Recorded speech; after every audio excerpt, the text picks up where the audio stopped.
Assalamualaikum warahmatullahi wabarakatuh. Bertemu lagi dengan saya Eka Herawati di pembelajaran matematika wajib untuk kelas 12. Pada kesempatan kali ini saya akan menjelaskan tentang materi pertama kita di kelas 12, yaitu tentang dimensi 3. Sebelumnya saya sampaikan terlebih dahulu terkait kompetensi dasar yang akan kalian pelajari di bab yang pertama ini. Yang pertama adalah KD 3.1, yaitu mendeskripsikan jarak dalam ruang antar titik, titik ke garis, dan titik ke bidang. Dan untuk 4.1, menentukan jarak dalam ruang antar titik, titik ke garis, dan titik ke bidang. Untuk KD 3.1 itu adalah KD untuk pengetahuan, sedangkan untuk KD 4.1 itu adalah untuk KD keterampilan. Sebelumnya saya coba sampaikan terlebih dahulu tentang peta konsep untuk materi dimensi 3 ini, di mana nantinya di kelas 12 ini materi dimensi 3 ini lebih fokus ke konsep jarak. Jadi ada beberapa poin yang akan kita tuju. Yang pertama adalah jarak titik ke titik. Yang kedua adalah jarak titik ke garis. Yang ketiga adalah jarak titik ke bidang. Di mana jarak antar titik, jarak titik ke garis, dan jarak titik ke bidang nantinya akan digunakan untuk penerapan dalam kehidupan sehari-hari. Adapun di sini, untuk menguasai materi jarak ini, maka kita memiliki materi prasyarat, yaitu kedudukan titik, garis, dan bidang, serta kalian juga harus mengingat kembali terkait konsep Pitagoras dan juga tentang jenis-jenis segitiga.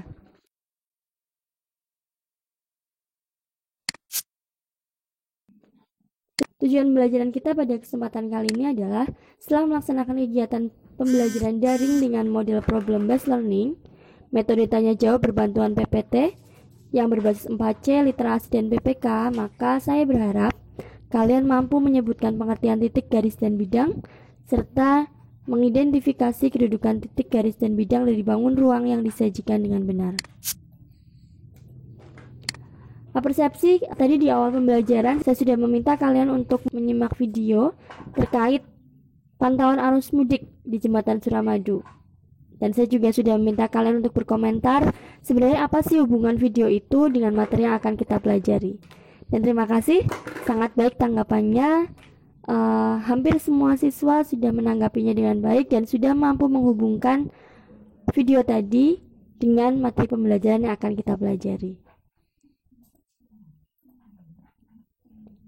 Baik, untuk pertemuan kali ini kita akan masuk ke materi prasyarat terlebih dahulu, yaitu tentang kedudukan titik, garis, dan bidang. Pada topik dimensi 3 ini, nantinya kita akan sering bertemu dengan yang namanya titik, dan garis, bidang, dan juga ruang. Gimana rasanya jika kita bertemu seseorang tapi kita tidak mengenalnya? Nah, tentunya itu bukan sesuatu yang menyenangkan ya. Begitu juga untuk si titik, garis, dan bidang ini, maka tidak ada salahnya kita coba untuk mengenali mereka terlebih dahulu sebelum kita mempelajari materi dimensi 3 ini, agar ketika kita mempelajari materi dimensi 3 ini akan menjadi sesuatu yang menyenangkan.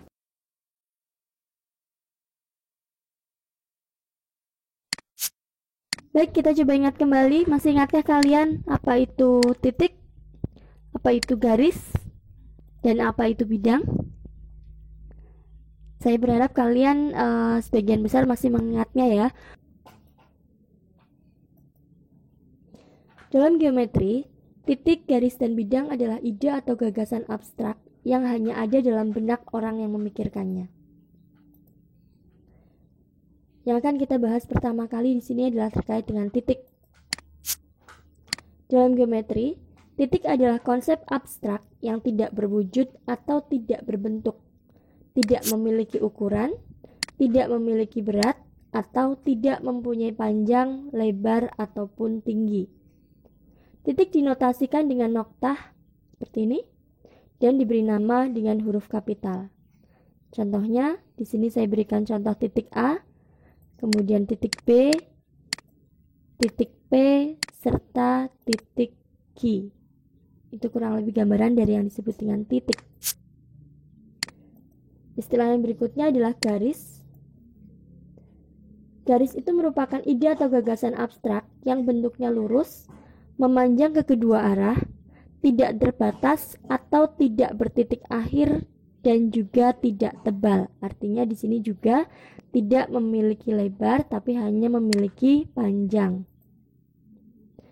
Istilah garis lain yang perlu kita ketahui adalah sinar garis dan ruas garis. Untuk sinar garis itu adalah bagian dari garis yang memanjang ke satu arah tertentu dengan panjang tak terhingga.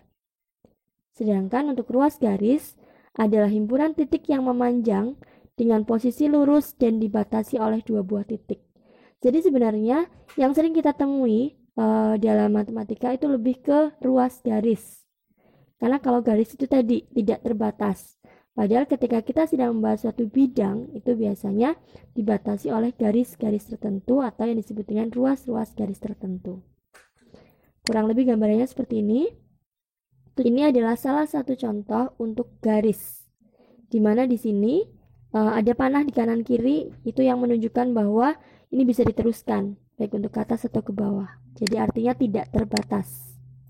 Sedangkan untuk sinar garis, salah satu ujungnya merupakan titik dan satu ujung yang lain merupakan ada tanda panah di situ. Jadi bisa dikatakan yang tanda panah ini masih bisa diteruskan. Untuk A ini disebut sebagai pangkal, sedangkan untuk B yang bisa diteruskan ini disebut sebagai sinar garis tadi. Untuk berikutnya adalah ruas garis. Misalkan di sini titik pangkalnya adalah A dan titik ujungnya adalah B. Jadi dua-duanya dibatasi oleh titik. Nah, itulah konsep dari garis, sinar garis, dan juga ruas garis. Istilah yang ketiga adalah bidang, di mana bidang diartikan sebagai permukaan yang rata, meluas ke segala arah dengan tidak terbatas, dan tidak memiliki tebal. Bidang masuk ke dalam bangun dua dimensi, karena bidang dibentuk oleh dua unsur, yaitu panjang dan lebar. Dalam geometri, sebuah bidang cukup digambarkan wakilnya saja, yaitu suatu daerah terbatas yang terletak pada bidang yang disebut dengan wakil bidang. Penamaan dari wakil bidang dituliskan di daerah pojok bidang dengan memakai huruf A, alfa, beta, gamma, atau dengan menyebutkan titik-titik sudut dari wakil bidang itu. Contohnya seperti ini. Ini ada sebuah wakil bidang. Saya tuliskan di pojoknya dengan alfa, maka bidang ini saya namakan dengan bidang alfa. Dan contoh berikutnya, ada sebuah bidang lagi, di mana di sini titik-titiknya adalah PQRS, maka bidang tersebut saya namakan dengan bidang PQRS. Kegiatan pembelajaran kita kali ini ada beberapa tahapan. Yang pertama adalah pendahuluan, di mana isinya adalah persepsi dan motivasi. Yang kedua adalah kegiatan inti, di mana di dalamnya ada beberapa tahapan problem based learning, yaitu mengorientasikan siswa pada masalah, mengorganisasikan siswa untuk belajar, membantu penyelidikan mandiri, mengembangkan dan menyajikan hasil karya, memamerkannya, menganalisis dan mengevaluasi proses pemecahan masalah. Tahapan yang ketiga adalah penutup, di mana nanti di dalamnya berisi untuk penarikan kesimpulan dan juga umpan balik. Baik, kita akan masuk ke kegiatan inti kita, yaitu terkait dengan kedudukan titik, garis, dan bidang. Yang dimaksud di sini bukan kegiatan inti untuk materi ini ya, tapi kegiatan inti di pertemuan kali ini. Karena sebenarnya materi kedudukan titik, garis, dan bidang ini juga masih sebagai materi prasyarat. Yang pertama akan kita bahas adalah kedudukan titik, yang kedua adalah kedudukan garis, dan yang ketiga adalah kedudukan bidang. Yang pertama adalah kedudukan titik, di mana akan kita bahas pertama kali adalah kedudukan titik terhadap garis. Ada dua untuk kedudukan titik terhadap garis. Yang pertama adalah titik terletak pada garis. Jika titik A dilalui oleh garis G, maka titik A dikatakan terletak pada garis G. Ini ada sebuah titik A, kemudian ada sebuah garis, dan ternyata garis itu melewati A, maka dikatakan titik A tadi terletak pada garis G. Sedangkan yang kedua adalah titik di luar garis. Jika titik B, di sini ada titik B, kemudian ada sebuah garis H, dan ternyata titik B itu tidak dilalui oleh H, maka dikatakan titik B ini berada di luar garis H. Berikutnya, di sini ada contoh kedudukan titik terhadap garis di lingkungan kita sehari-hari. Ada beberapa gambar di sini. Yang pertama adalah buah, yaitu ya buah potong. Kemudian ada sate dan ada anak pramuka yang memegang tongkat. Kemudian di depannya ada bola. Dan yang berikutnya adalah ada beberapa burung, di mana ada yang sedang hinggap di kabel, dan ada juga yang sedang terbang. 4 gambar itu sebenarnya mewakili contoh kedudukan titik terhadap garis, di mana untuk gambar pertama dan kedua, yaitu gambar buah dan sate ini merupakan contoh untuk titik terhadap garis, di mana buah itu kita anggap titik, daging satenya kita anggap titik, dan itu kita anggap sebagai garis. Sedangkan untuk yang gambar ketiga, di sini ada anak pramuka yang memegang tongkat dan juga ada bola di depannya. Maka posisi ini adalah posisi titik berada di luar garis. Kenapa? Karena bola itu masih ada di luar dari tongkat tersebut. Untuk gambar keempat, ini merupakan contoh dua kondisi, di mana ada burung yang hinggap di kabel dikatakan sebagai titik berada atau terletak pada garis. Sedangkan untuk burung yang terbang bisa dikondisikan dengan titik yang berada di luar garis. Lanjut ke berikutnya, yaitu kedudukan titik terhadap bidang. Untuk kedudukan titik terhadap bidang yang pertama adalah titik terletak pada bidang. Dan yang kedua adalah titik di luar bidang. Adapun untuk titik terletak pada bidang, keterangannya seperti ini. Jika titik A dapat dilalui oleh bidang alfa, maka dikatakan titik A terletak pada bidang alfa. Gambarannya seperti yang ada di sebelah kanan. Sedangkan yang kedua, titik di luar bidang. Di sini keterangannya adalah jika titik B tidak dapat dilalui oleh bidang beta, maka dikatakan titik B berada di luar bidang beta. Nah, di sini ada bidang beta, kemudian di atas ada titik B. Untuk gambaran realnya kurang lebih seperti ini. Nah, di sini ada seorang pesepak bola di lapangan hijau, kemudian ada bola di situ. Maka gambaran ini bisa kita kondisikan, bisa kita misalkan bahwa ini adalah kedudukan titik yang terletak pada bidang. Kita mulai dengan cookies, lihat, chipsnya menempel di cookiesnya, maka kondisi ini juga diibaratkan dengan kedudukan titik terhadap bidang yang pertama, yaitu titik berada pada bidang atau terletak pada bidang. Kondisi ketiga, ketika bola itu dilambungkan, maka bola itu akan melayang. Maka kondisi ini bisa dianggap sebagai titik yang berada di luar bidang. Begitu pula untuk yang gambar terakhir. Kalau untuk ini bisa kita kondisikan dengan dua hal sekaligus. Orang-orang yang berada di sawah, anggap aja sawah ini merupakan bidangnya. Kemudian orang-orang yang masuk ke lahan itu, ini kita anggap sebagai titiknya. Sehingga untuk orang-orang yang dewasa ini dianggap sebagai titik terletak pada bidang. Sedangkan anak-anak ini yang di atas, ini bisa kita anggap sebagai titik yang berada di luar bidang. Yang kedua, kedudukan garis. Kedudukan dua garis atau kedudukan garis dengan garis ada 4 macam. Yang pertama berimpit. Kondisi seperti ini, garis G dikatakan berimpit dengan garis H jika setiap titik di garis G juga terletak di garis H, dan juga sebaliknya. Kondisi yang kedua adalah berpotongan satu sama lain.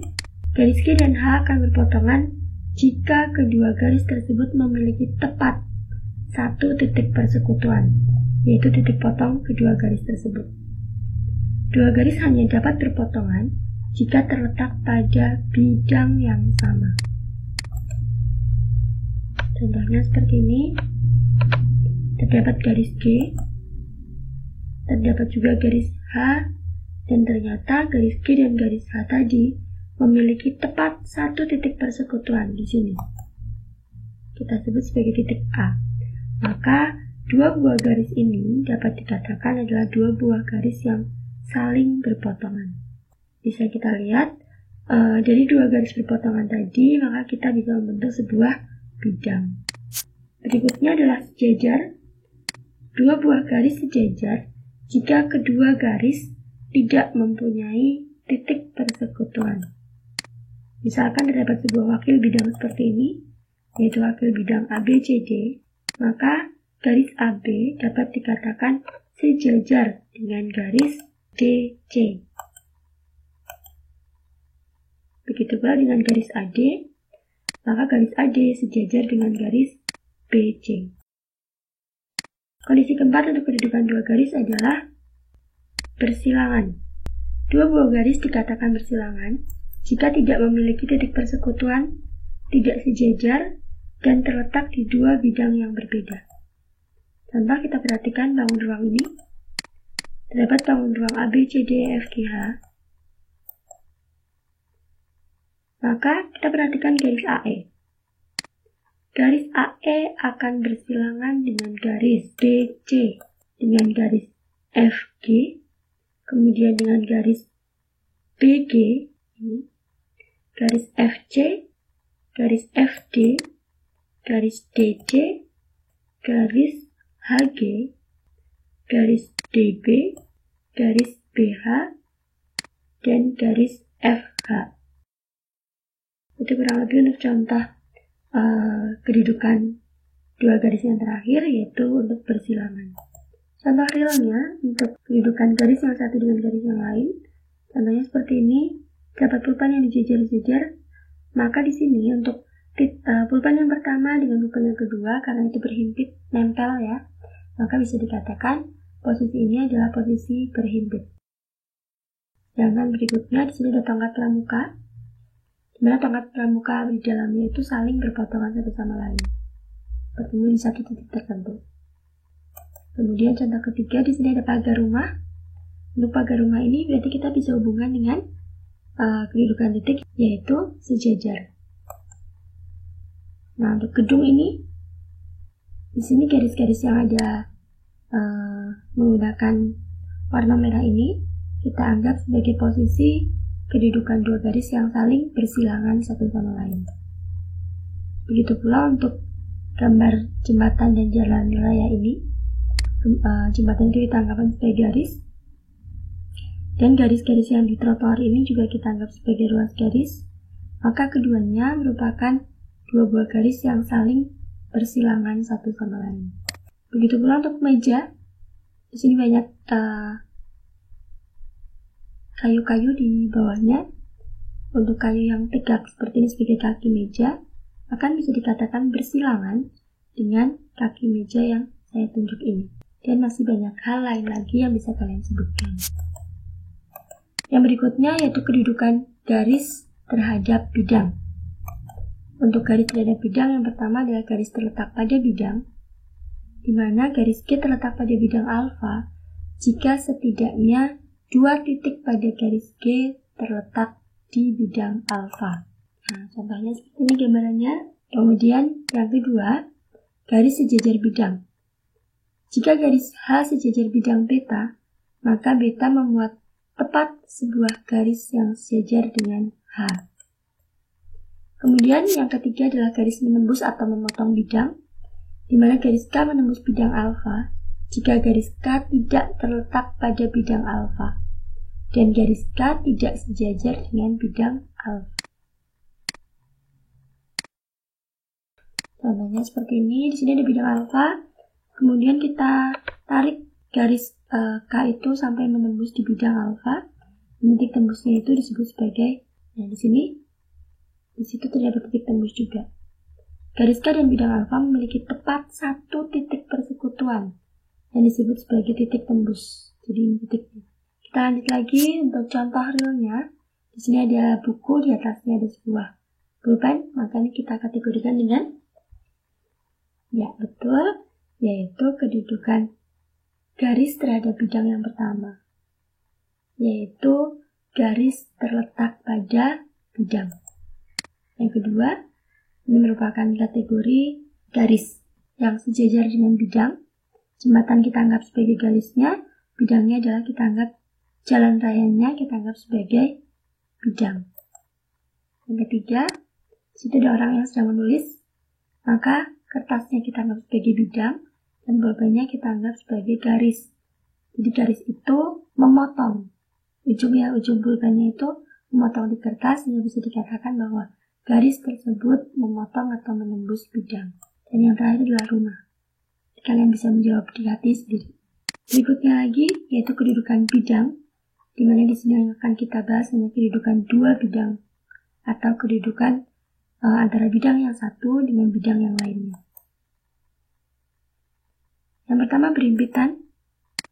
Bidang alfa dan bidang beta dikatakan berhimpit jika setiap titik yang terletak pada bidang alfa juga terletak pada bidang beta, atau setiap titik yang terletak pada bidang beta juga terletak pada bidang alfa.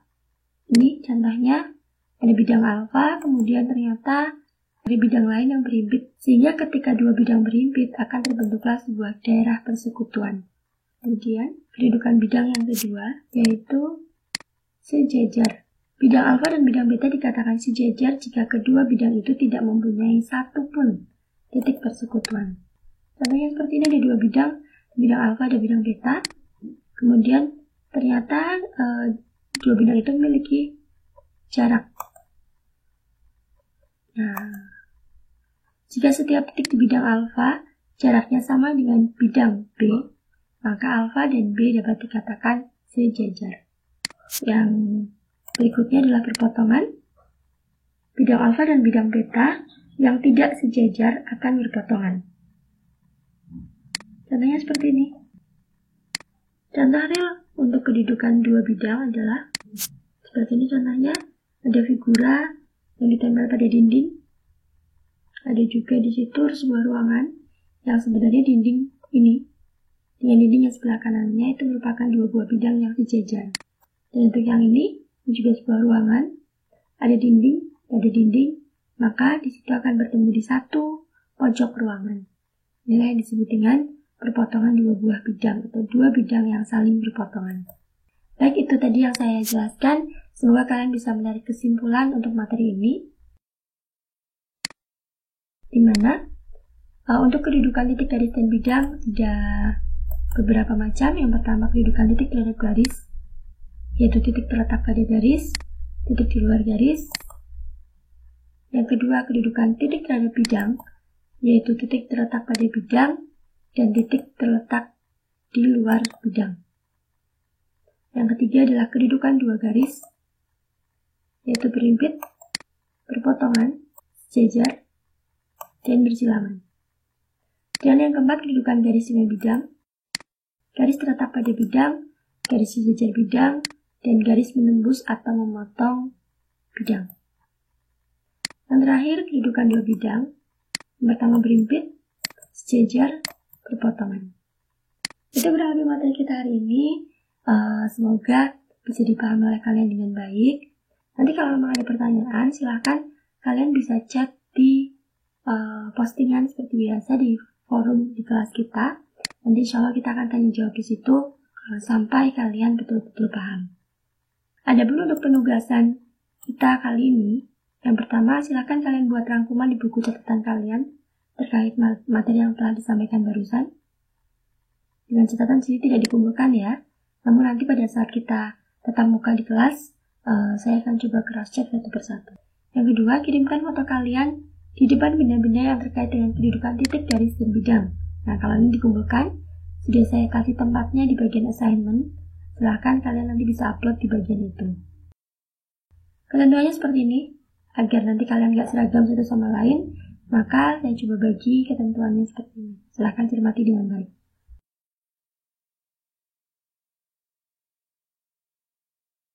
Terima kasih untuk kedatangannya di pembelajaran matematika wajib untuk kelas 12 pada materi dimensi 3. Hanya itu yang bisa saya sampaikan untuk kesempatan kali ini. Mohon maaf jika pastinya masih sangat banyak kekurangan. Mohon masukannya di kolom komentar. Dan juga jangan lupa subscribe. Terima kasih atas perhatiannya. Saya akhiri. Wassalamualaikum warahmatullahi wabarakatuh.